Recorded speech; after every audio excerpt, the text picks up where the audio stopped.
Hello and welcome back to my class. My name is Abiodun Miriam Oyetunde, and in today's video I'll be discussing the topic sentences. Now the angle I'll be looking at today is types of sentences according to their functions. Let's begin.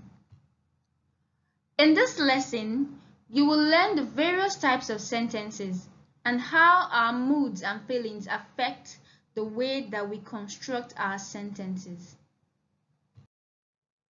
So the first question really is, what is a sentence?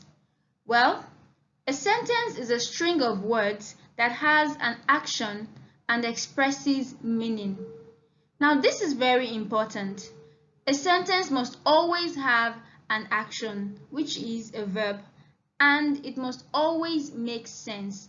If you're speaking to someone and the person cannot understand what you're saying, you aren't using sentences. Maybe you're saying something else. So now let's look at the structure of a sentence.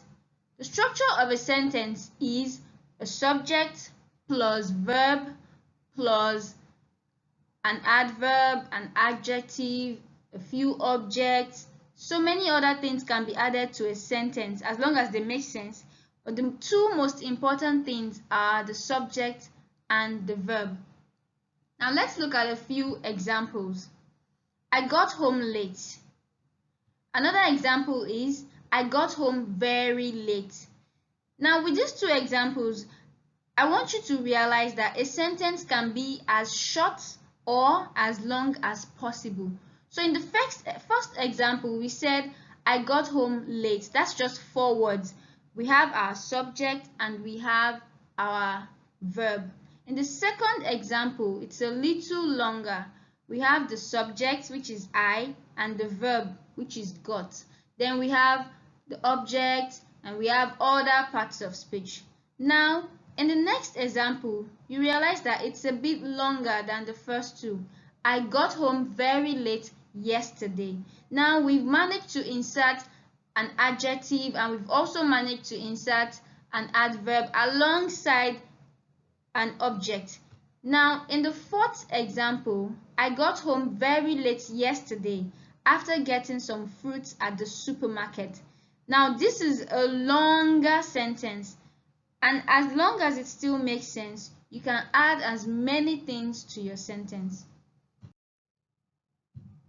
Now, let's move to types of sentences. We have the declarative sentence, we have the imperative sentence, the interrogative sentence, and finally, the exclamatory sentence.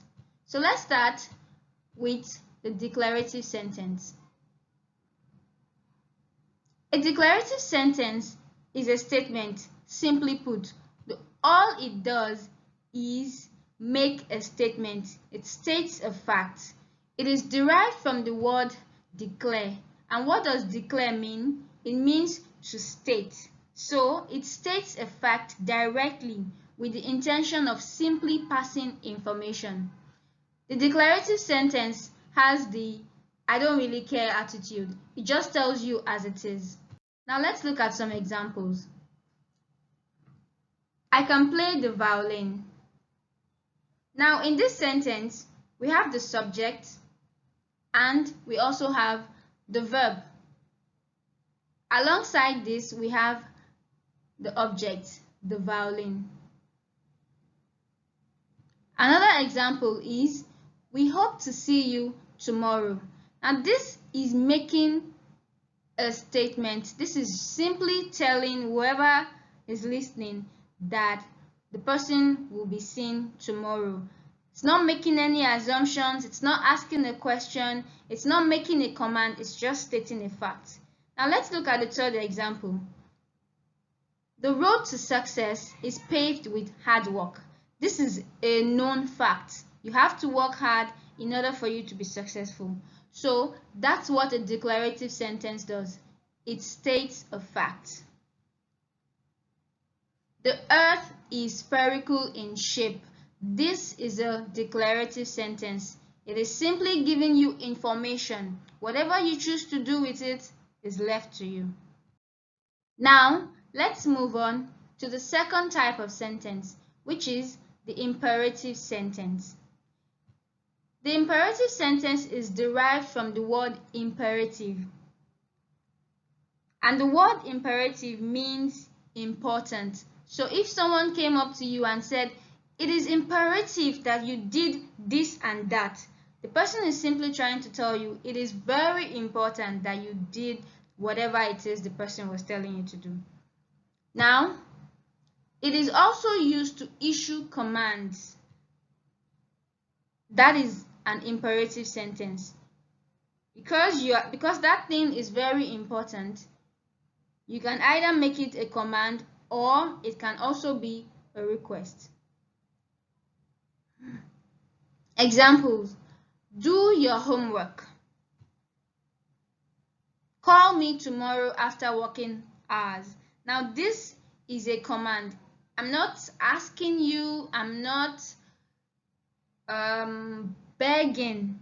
It simply states that you should call me tomorrow after working hours. Now let's look at the final example. Send me an email soon. These are all the examples we have on imperative sentence. Remember, an imperative sentence tells you what to do. It gives you a command because it is very important. So on this note, we will take a break and I will continue this class in the next video. Thank you for joining my class. See you next time.